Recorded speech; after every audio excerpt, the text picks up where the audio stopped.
নীলফামারীতে কৃষি বিপ্লব ঘটাতে নতুন জাতের বন্ধন করলা চাষ করে স্বাবলম্বী কৃষক, তবে কৃষি বিভাগের সহযোগিতা না পেয়ে ক্ষোভ প্রকাশ করছেন কৃষকেরা।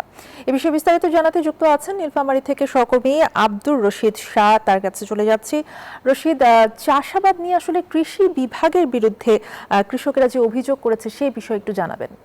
ধন্যবাদ অর্থী। আমি আছি নীলফামারী সদরের সুটিপাড়া নামক একটি গ্রামে। এই গ্রামে হচ্ছে কৃষকরা সাধারণত সব ধরনের চাষ করে থাকে। আমরা যদি আপনাকে একটু বলে রাখি যে নীলফামারীতে যে এই বন্ধন জাতের করলা চাষ করেছে সেটিও অনেক ভালো হয়েছে এবং আবহাওয়া অনুকূলে থাকার কারণে করলা ভালো হয়েছে। পাশাপাশি কিছুটা কৃষকরা অভিযোগ করেছেন যে তাদের যে ফসল সেটি হচ্ছে আপনার কিছু গাছ নষ্ট হয়েছে, তবে কৃষি বিভাগের তেমনভাবে সহযোগিতা না পাওয়ার কারণে তারা বেশি ক্ষতিগ্রস্ত বলে আমাদেরকে জানিয়েছেন এখানকার কৃষক। তবে আমার সামনে কৃষক আছেন, আমরা জানতে চাবো যে আসলে যে কৃষি বিভাগ কি আপনার সহযোগিতা করে আসছেন এবং হচ্ছে কি জাতের করলা এবং কতটুক আপনার খরচ হয়েছে এবং আশা করতেছেন কি রকম লাভের আশা?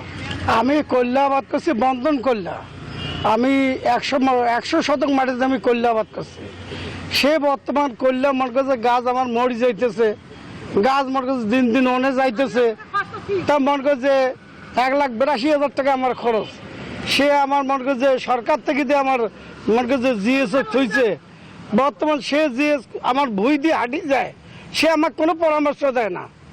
সে আমাকে পরামর্শ দেয় না গাছ কেন মরতেছে। ধন্যবাদ আপনাকে। আসলে আমরা শুনেছিলাম কৃষকের মুখ থেকে, তিনি যদি হচ্ছে কৃষকরা বলছেন যদি সরকারিভাবে সহযোগিতা পাইতো তাহলে তাদের ক্ষতিগ্রস্ত কম হইতো বলে আমাদেরকে জানিয়েছেন। এই ছিল নীলফামারী থেকে। ধন্যবাদ আপনাকে। শাহ আব্দুল রশিদ জানাচ্ছিলেন নীলফামারী থেকে।